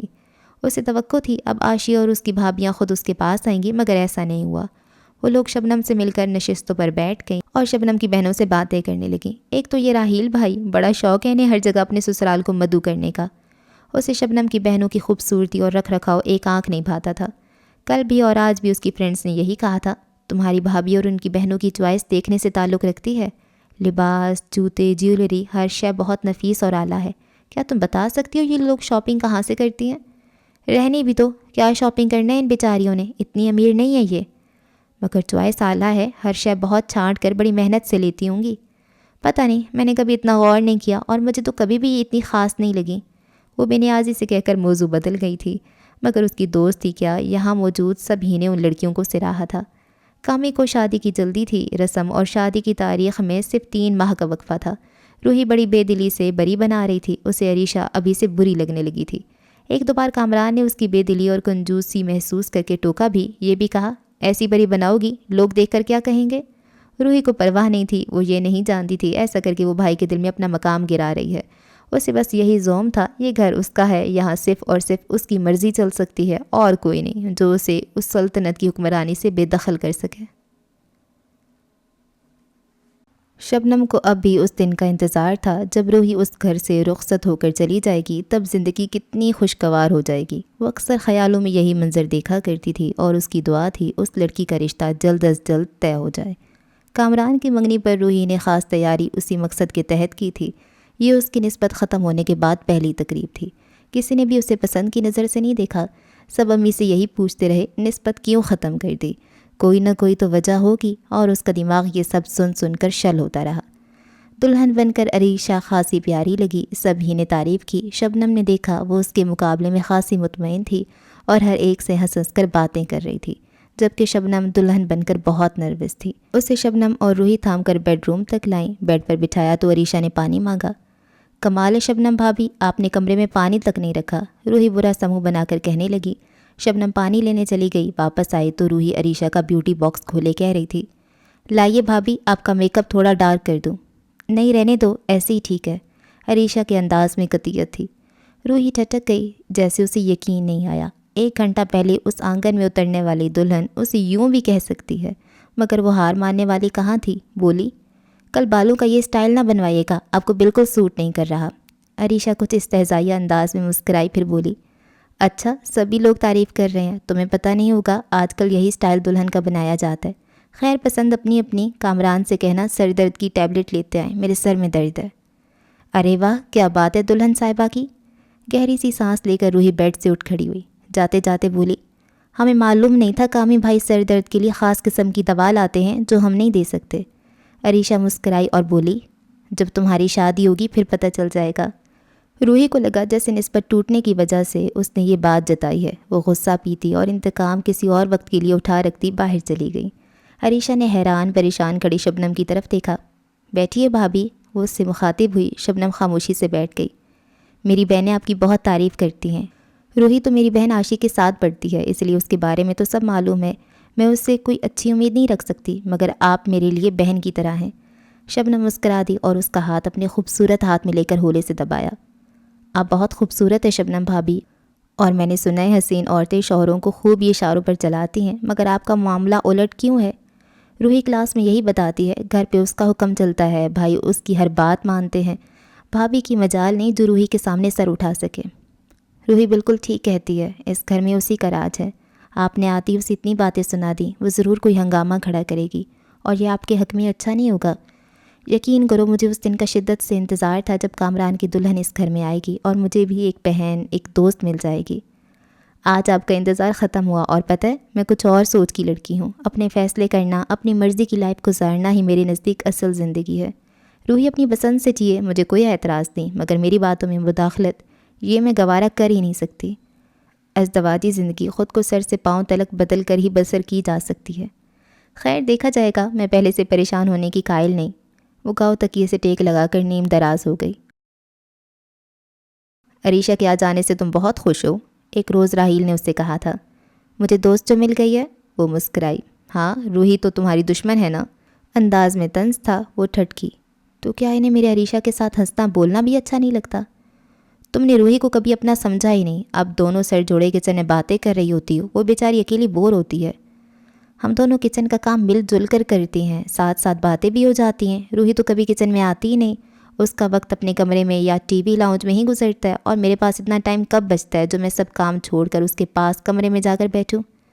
بہت خوب، تمہیں بھی زبان مل گئی ہے، کان کھول کر سن لو، میں کامی کی طرح الو کا پٹھا نہیں ہوں جو بیوی کے آگے پیچھے دم ہلاتا پھروں۔ وہ اتنا کہہ کر کمرے سے چلا گیا۔ شبنم پھر اداسیوں میں گھری بیڈ پر بیٹھ گئی۔ آخر کیا چاہتے ہیں یہ مجھ سے؟ میں اپنی مرضی سے کسی سے بات بھی نہیں کر سکتی۔ اسے شدید گھٹن کا احساس ہوا۔ تازہ ہوا کے لیے اس نے کمرے کی تمام کھڑکیاں کھول دیں، مگر گھٹن تو اس گھر میں تھی، ہوا کا گزر تھا ہی نہیں۔ بھابی بھائی کہاں ہیں؟ روحی سجی سمری چلی آئی۔ مجھے نہیں پتا، اس کا انداز روکھا ہو گیا تھا۔ یہ کیا بات ہوئی؟ مجھے نہیں پتا؟ آپ چاہتی نہیں ہیں بھائی مجھے شاپنگ کروائیں، مجھ پر کوئی پیسہ خرچ کریں؟ آج سے پہلے روحی جب بھی ایسی بات کرتی تھی وہ وضاحتیں کرنے، اسے منانے بیٹھ جایا کرتی تھی، مگر آج اس کا حوصلہ جواب دے گیا تھا۔ یہ سب چاہتے کیا ہے مجھ سے؟ عریشہ اچھی ہے، برابر کی سناتی ہے، کسی سے نہیں ڈرتی۔ روحی وہیں کھڑی اس کے چہرے کے اتار چڑھاؤ بڑے غور سے دیکھ رہی تھی۔ کیا بات ہے، میرا کمرے میں آنا بھی اچھا نہیں لگا؟ وہ ابھی خاموش رہی۔ کسی کو اچھا لگے یا برا، میرے بھائی کا کمرہ ہے، میں تو آؤں گی۔ شاہ نے اچکا کر وہ بیڈ پر بیٹھ گئی۔ ابھی تھوڑی دیر گزری تھی، راحیل چلایا۔ روحی تم یہاں بیٹھی ہو، میں تمہیں دیکھنے نکلا تھا، جانا نہیں ہے کیا؟ جانا ہے بھائی، مگر بھابھی کو میرا آپ کے ساتھ شاپنگ پر جانا اچھا نہیں لگ رہا۔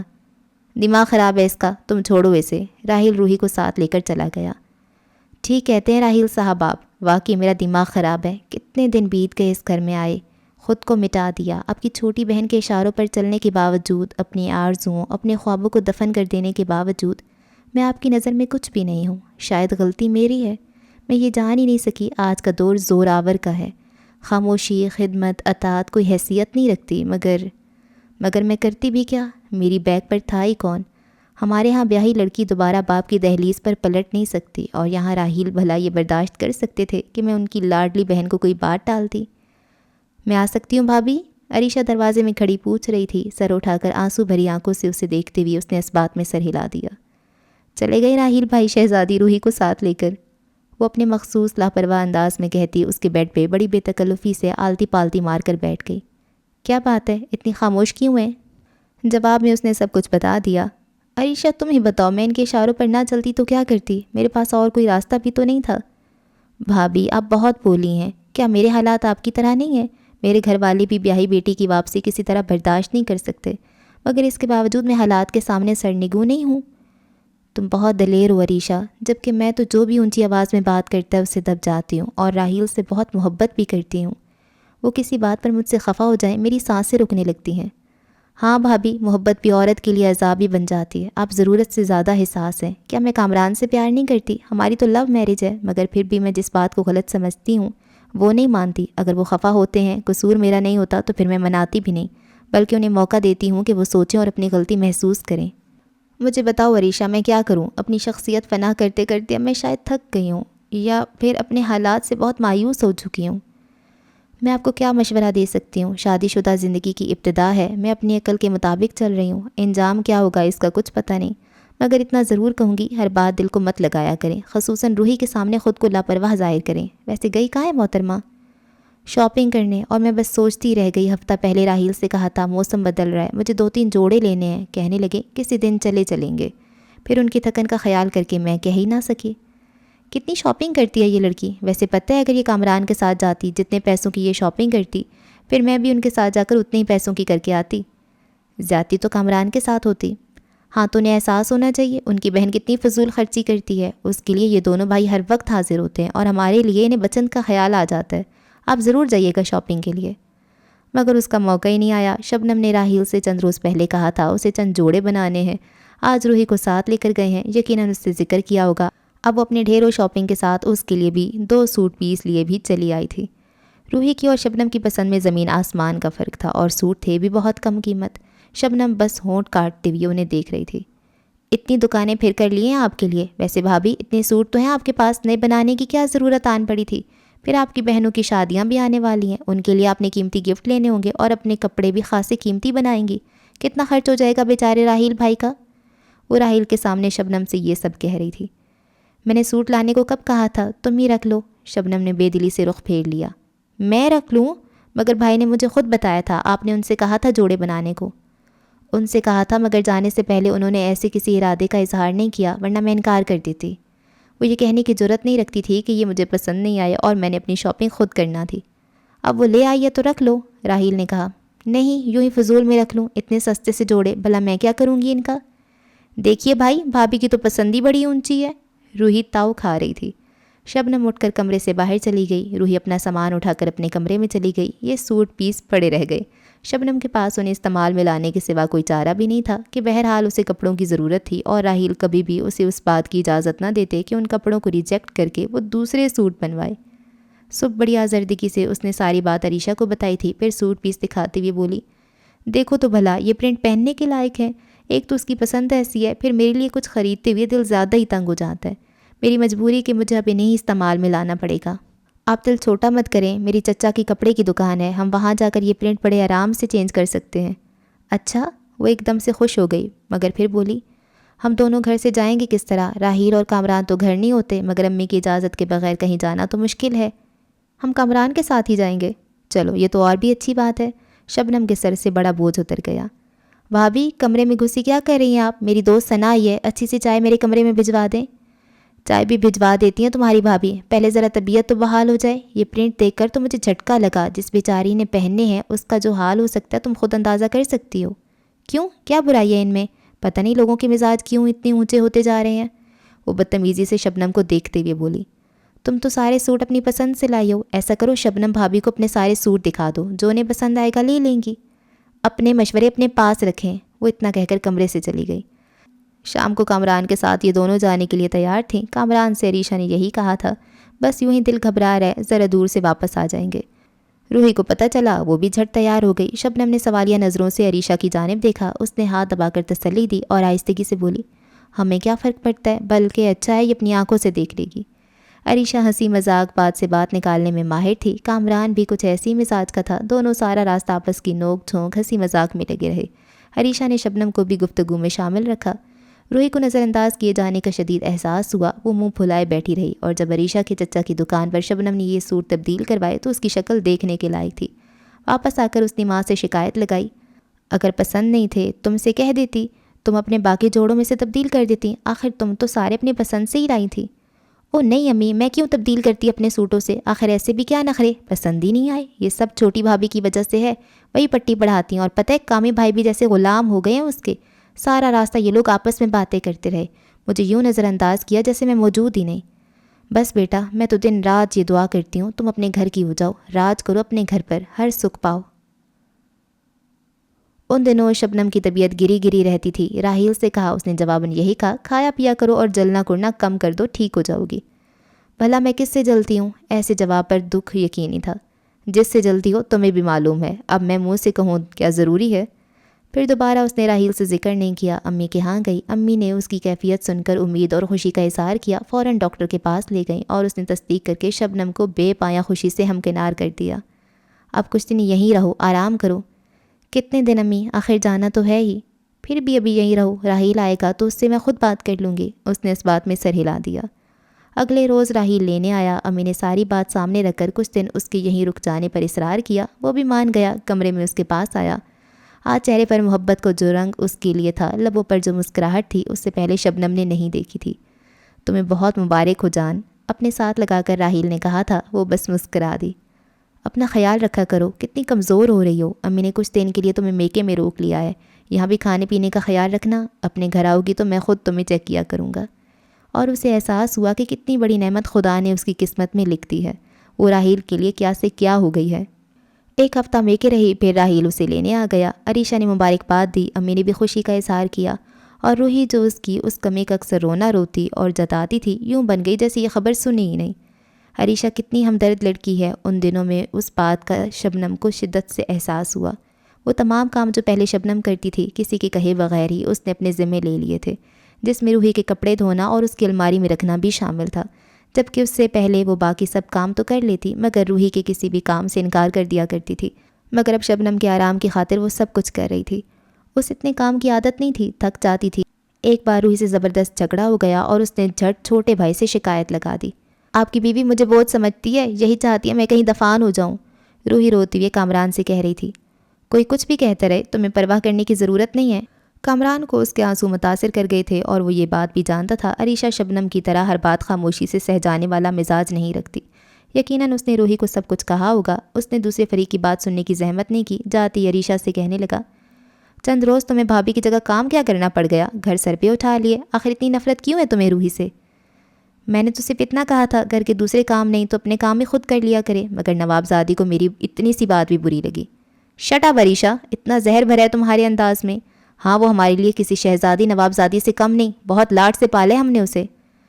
سب لوگ ہی بیٹیوں کو لاڈ سے پالتے ہیں، مگر اس کا یہ مطلب نہیں پرائی بیٹیوں کو غلام سمجھ لیا جائے۔ کل کو روحی صاحبہ بھی کسی کے گھر جائیں گی، ان کے ساتھ بھی اگر ایسا سلوک ہو جیسا میرے اور شبنم کے ساتھ ہو رہا ہے تو پھر کیا کریں گے آپ لوگ؟ بہت ظلم کر رہے ہیں ہم تمہارے ساتھ، جہنم میں رہ رہی ہو تم۔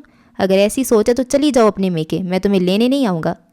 شادی کے بعد ان دونوں کے درمیان یہ پہلی شدید جھڑپ تھی۔ عریشہ کو شبنم کی طرح خود پر قابو نہیں تھا، وہ برابر کے جواب دیتی رہی اور کامران کی باتیں اس کے دل میں چھید ڈالتی رہیں۔ محبت کے دعوے کرنے والا آج اس سے کہہ رہا تھا، جاؤ، نکل جاؤ میرے گھر سے۔ تم جھگڑالو تنگ دل عورت ہو، یہ گھر ہمارا ہے، میری بہن کا ہے۔ میں کون ہوں؟ میں یہاں کیا حیثیت رکھتی ہوں؟ کیا واپسی کا کوئی راستہ ہے؟ نہیں، جنگل میں آتے ہوئے اس نے روٹی کے جو ٹکڑے راستے کی نشانی کے طور پہ بکھیرے تھے وہ تو پرندے کھا گئے۔ اب شام اتر آئی ہے اور راستہ کھو چکا ہے۔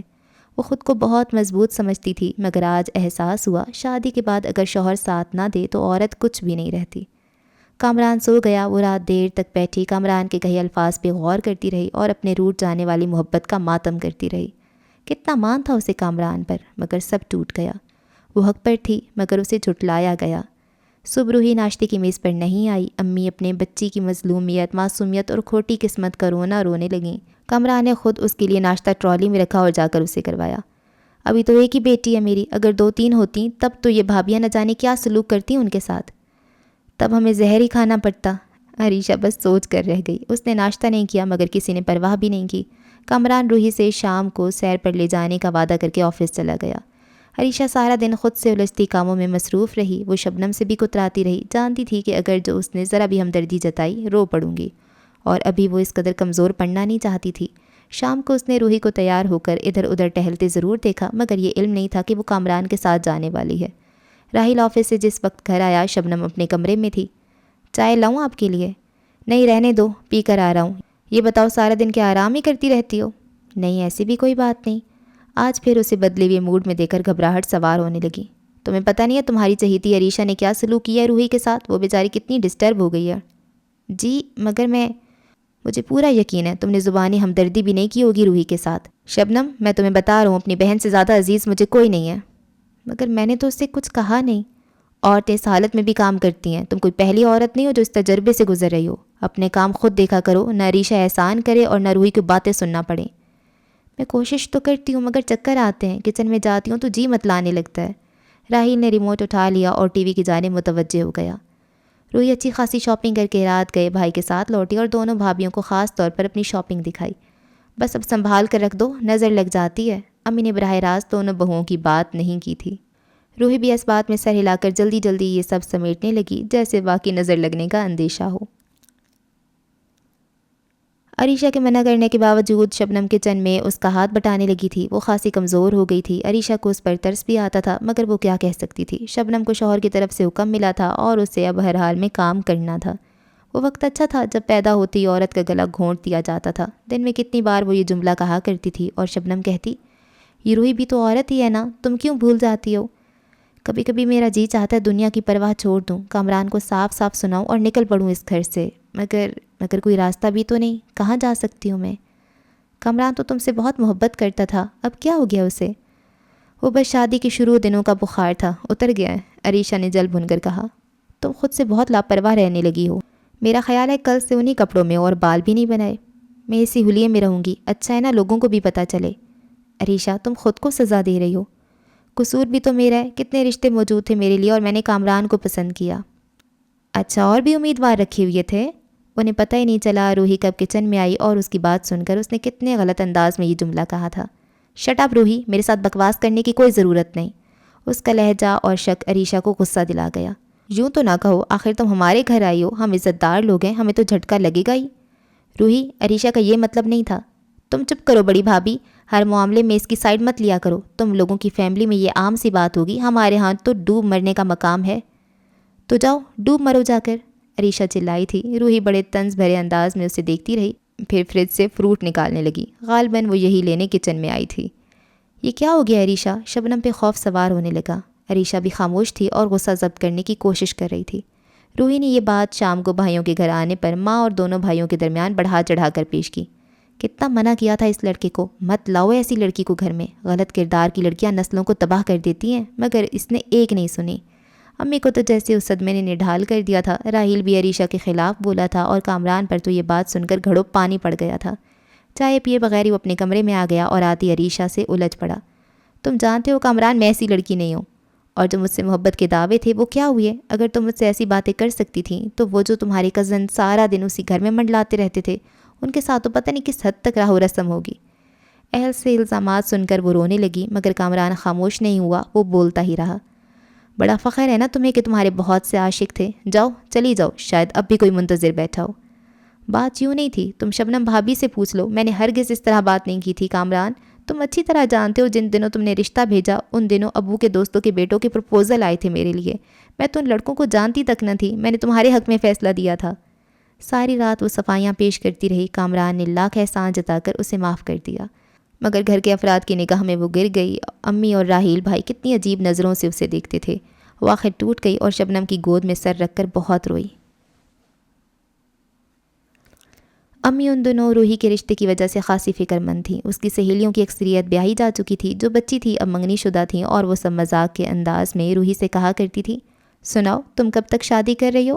خوبصورت بھابھیوں کا ایک ہی نقصان ہوتا ہے، لڑکی دب سی جاتی ہے۔ جو بھی رشتہ دیکھنے آتا ہے سوچتا ہے ان کی بہویں اتنی خوبصورت ہیں، ہمیں بھی خوبصورت بہو لانی چاہیے۔ اتنی خوبصورت تو نہیں ہے میری بھابھیاں، تمہیں نہیں لگتی؟ ہماری آنکھ سے کبھی دیکھو، شبنم تو خیر حوروں کو شرمانے والا حسن رکھتی ہے، عریشہ اپنی سمارٹنس اور رکھ رکھاؤ کی وجہ سے بہت اچھی لگتی ہے، لباس پہننے کا بھی بہت سلیقہ ہے تمہاری چھوٹی بھابھی کو۔ روحی تم بہت موٹی ہوتی جا رہی ہو، ہاتھی بن جاؤ گی۔ ساتھ ہی اس پر چوٹ ہو جاتی۔ سارے کام بھابھیوں سے کرواتی ہے، خود پلنگ توڑتی ہے، کوئی اور اطلاع دیتی۔ ہائے میری امی تو کہتی ہیں ایسی لڑکی کو بہو بناؤں گی جو بہت سگڑ ہو۔ نیلو جانتی تھی روحی اس کے بھائی پر نظر رکھتی ہے، اس لیے ایک روز صاف اسے جتا دیا اور وہ تل ملا کر رہ گئی۔ یہی سہیلیاں کبھی اس پہ رش کیا کرتی تھیں، اب کیسی باتیں سنا رہی تھیں۔ روحی تم نے بتایا تھا عریشہ بھابھی کی تو ایک ہی بہن ہے آشی، اور وہ انگیج ہے، شبنم بھابھی کی چھوٹی بہن ہے، تو مجھے ان کے میکے کا ایڈریس دے دو۔ اصل میں جیسی بہو میری امی چاہتی ہیں وہ تمام خوبیاں شبنم میں موجود ہیں۔ نیلو کی بات نے روحی کے اندر مرچیں سی بھر دیں۔ بظاہر نارمل انداز میں بولی، اس کی بھی بات پکی ہو چکی ہے۔ لو ابھی پرسوں فون پر میں نے سرسری تم سے ذکر کیا تھا، تب تو تم نے یہ نہیں کہا تھا۔ اچھا پھر خود ہی پتہ کر لو ایڈریس، میری ہر بات کو تم شک کی نظر سے دیکھتی ہو۔ روحی میری امی بتا رہی تھی تمہاری امی آج کل تمہارے لیے بہت پریشان ہیں۔ میں چلتی ہوں، مجھے کچھ شاپنگ کرنا تھی۔ وہ اچانک اٹھ کھڑی ہوئی۔ توبہ روحی کتنی شاپنگ کرتی ہو تم، یہی پیسہ جمع کر لو، کام آئے گا۔ نیلو کا مشورہ زہر لگا، وہ ان لوگوں سے اب کبھی نہ ملنے کا ارادہ لے کر چلی آئی۔ خیر کیا خوبی ہے میری بھابھیوں میں جو ان کے نصیب میں میرے اتنے اچھے بھائی لکھے گئے ہیں، کتنی خوش رہتی ہیں، دونوں راج کرتی ہیں سارے گھر پر۔ یہ سب کچھ میرے لیے کیوں نہیں؟ اسے یہ دونوں اور بھی بری لگیں۔ اگر میں خوش نہیں ہوں تو کسی کو بھی خوش رہنے نہیں دوں گی، یہ اس کا فیصلہ تھا۔ یہ شبنم آج کل بہت اترائی پھرتی ہے، خوراک کا خاص خیال رکھا جاتا ہے، کبھی جوس، کبھی قیمہ، کبھی سوپ۔ میں دیکھتی ہوں کتنے دن چلتا ہے یہ سب۔ دونوں نے کچن میں قبضہ جما رکھا ہے، پتہ نہیں کیا کیا کھاتی رہتی ہوں گی۔ امی اب کچن میری نگرانی میں چلے گا۔ کچھ دیر بعد وہ امی کو اپنے ارادے سے آگاہ کر رہی تھی۔ مگر بیٹا تم نے کب کچن کا کام کیا ہے؟ وہ کچھ حیران پریشان سی ہوئی تھی اس کی بات سن کر۔ ملازمہ رکھوں گی، خود صرف نگرانی کروں گی۔ اور یہ دونوں سارے دن پلنگ توڑیں گی، ہے نا؟ ان کے کرنے کو اور بہترے کام ہے، مگر کچن ان کے حوالے کر کے ہم نے سخت غلطی کی تھی۔ کچن ان کے حوالے کر کے آدھا تو یہ کھا جاتی ہیں، بچہ کچھ ہی ہم گھر کے افراد کے حصے میں آتا ہے۔ مگر بیٹا ملازم رکھیں گے تو اسے تنخواہ بھی دینا ہوگی، تمہارے بھائی پوچھیں گے تو صحیح، یہ اچانک ملازم رکھ کر نیا خرچہ بڑھانے کی کیا تک ہے؟ تم یہ کام انہی کے سر پہ رہنے دو اور خود بھی کچن میں آتی جاتی رہا کرو۔ واقعی امی کا یہ مشورہ مناسب تھا، وہ ان دونوں کے سر پہ کھڑی ہو کر بھی تو کام کروا سکتی تھی۔ اسی روز سے اس فیصلے پر بھی عمل شروع ہوا۔ وہ دونوں اسے یہاں دیکھ کر حیران بھی تھیں، پریشان بھی۔ کہا روحی نے یہی تھا، میں کچن کا کام سیکھنا چاہتی ہوں، مگر اب ڈائننگ ٹیبل کی چیئر رکھ کر ایک طرف بیٹھی میگزین دیکھ رہی تھی اور وقفے وقفے سے کوئی نہ کوئی اعتراض جڑ دیتی۔ ہانڈی میں زیادہ گھی ڈال رہی ہیں، پتہ بھی ہے کتنا مہنگا ہے، مرچیں اتنی جھونکتی، آپ لوگ عادی ہوں گی، ہمارے گھر میں کوئی بھی اتنے مرچیں نہیں کھاتا، اسی وجہ سے ہر روز ہم سب بھوکے ہی اٹھتے ہیں، قیمے کو اچھی طرح بھونے، بو رہ جاتی ہے، تم خود آ کر پکا لو۔ عریشہ کا ضبط جواب دے گیا۔ توبہ میرے تو بولنے پر بھی پابندی لگائی ہوئی ہے تم دونوں نے، وہ اونچی آواز میں چیخنے لگی۔ آواز سن کر امی بھی آ گئیں، دونوں بہوؤں کو خاصا سخت سست کہا۔ یوں پہلا دن اسی طرح گزرا جیسا روحی چاہتی تھی، وہ دونوں خاموش اور اکتائی ہوئی دکھائی دے رہی تھیں۔ شام کو یہ بھائیوں سے شکایت لگائے گی۔ شبنم کی طبیعت یہ سوچ کر خراب ہونے لگی تھی، عریشہ خاموش رہی، مگر روحی کو شکایت لگانے کا موقع ہی نہ مل سکا۔ شبنم پورے دنوں سے تھی، دوپہر کو ہی اسے ہاسپٹل لے جانا پڑ گیا۔ عریشہ نے راحیل کو اور اس کے میکے فون کر دیا، خود شبنم کے ساتھ چلی گئی۔ شام کو اس نے پیاری سی بچی کو جنم دیا۔ اس وقت راحیل، عریشہ، شبنم کی امی ابو اور چھوٹی بہن ہاسپٹل میں اس کے پاس موجود تھے۔ راحیل نے بچی کو ہاتھوں میں لے کر بے اختیار گال چوم لیے تھے۔ کتنی پیاری ہے ہماری بیٹی، بالکل شہزادی لگتی ہے۔ وہ کتنا خوش تھا، یہ تو اس کا جگمگاتا ہوا چہرہ بتا رہا تھا۔ شبنم کے دل میں ڈھیروں سکون تھا۔ رات کو 8 بجے کے قریب روحی، کامران اور امی بھی چلے آئے۔ دیکھا آپ نے میری بیٹی کتنی پیاری ہے؟ راحیل نے اسے گود میں اٹھا کر انہیں دکھایا تھا۔ میں اس کا نام زوفشاں رکھوں گی۔ روحی نے اس گڑیا کا گال چھوتے ہوئے اپنا فیصلہ سنایا تھا۔ نہیں، میں نے پہلے ہی سوچ رکھا تھا، اگر بیٹی ہوئی اس کا نام سجل رکھوں گا۔ راحیل نے شاید پہلی بار روحی سے اختلاف کیا تھا۔ روحی، تمہارے پیار میں حصہ بٹانے والی آ گئی ہے، عریشہ نے راحیل کی بات سن کر روحی سے کہا تھا۔ میرے پیار میں کوئی حصہ نہیں بٹا سکتا، کیوں بھائی جان؟ وہ اکڑ کر بولی تھی۔ میری بیٹی، میری جان۔ او جانی، روتی کیوں ہو؟ پپا اتنے سارے کھلونے لائیں گے اپنی بیٹی کے لیے، اتنی ساری چاکلیٹس، بسکٹس اور ٹافی بھی لے گی میری گڑیا۔ اچھا جی، ٹافی بھی دلائیں گے۔ حصہ تو بٹ گیا تھا، اس نے روحی کی بات سنی ہی نہیں، وہ ننھی سجل میں مگن تھا۔ اور شبنم جو سوچتی تھی، رات ٹھہر گئی ہے، صبح کبھی نہیں ہوگی، جان گئی۔ خدا کے دیے اس ننھے انمول تحفے نے ہر طرف شفق بکھیر دی ہے۔ زندگی اب زندگی ہو جائے گی اور ہم بے انصافی نہیں کریں گے۔ گھر میں امن ہی اچھا لگتا ہے، ہم امن پھیلائیں گے، گھر کو جنت بنائیں گے۔ وہ اطمینان سے اپنی ننھی صبح کی جانب دیکھ رہی تھی۔ اچھا جی، تو یہ ناول ہو گیا کمپلیٹ۔ مزے کا ناول تھا، اچھا ناول تھا، اور کافی حد تک ریئلٹی کے قریب تھا، کیونکہ ہوتا ہے بہت سے گھروں میں ساسیں تو خیر نارمل ہے، راج کرتی ہیں اور بہوؤں کے لیے جینا حرام کرتی ہیں، لیکن کہیں کہیں پر نندیں بھی جو کہ چھوٹی ہوتی ہیں وہ بھائیوں کے لیے کوئی خاص جگہ رکھ لیتی ہیں۔ دیکھیں، اب جگہ تو رکھنی چاہیے، اوبیسلی بہن بہت عزیز ہوتی ہے سب کو، لیکن جو آپ کسی کی بہن لائیں اپنے گھر میں اس کا بھی تو خیال رکھیں نا۔ اور یہ میں پہلے بھی بات کہتی ہوں کہ جیسے ہی آپ کے بھائی کی شادی ہو جاتی ہے تو اس کی پرائیورٹیز بدل جاتی ہیں، اور اس چیز کو ایکسیپٹ کیا کریں۔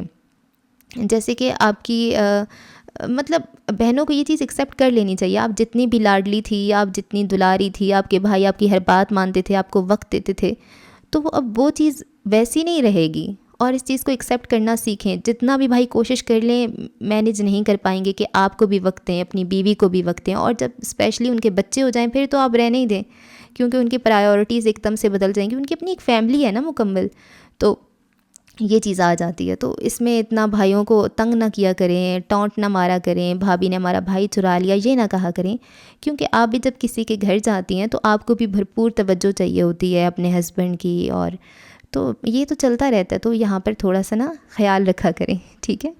اور مزے کا ناول تھا، عریشہ کا کریکٹر بڑا مزے کا تھا، اور یہ بھابھی کیا نام تھا، بھابھی تو معصوم سی تھی، کیا کرتی تھی، اس کا ہسبینڈ ہی ایسا تھا۔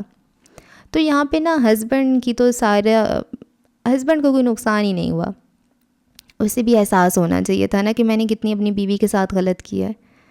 تو خیر اب جو ریئلٹی ہے کہ نہیں ان کو احساس ہوتا، تو وہی اس میں دکھایا گیا ہے۔ مجھے اچھا لگا یہ ناول۔ آپ بتائیں آپ کو کیسا لگا، اور چینل کو کر لیں سبسکرائب اگر آپ نے پہلے سے نہیں کیا ہوا تو، اور اگر آپ مجھے انسٹاگرام پہ فالو کرنا چاہتے ہیں تو میرا انسٹاگرام ہے pak.novels۔ چلیں جی، اللہ حافظ۔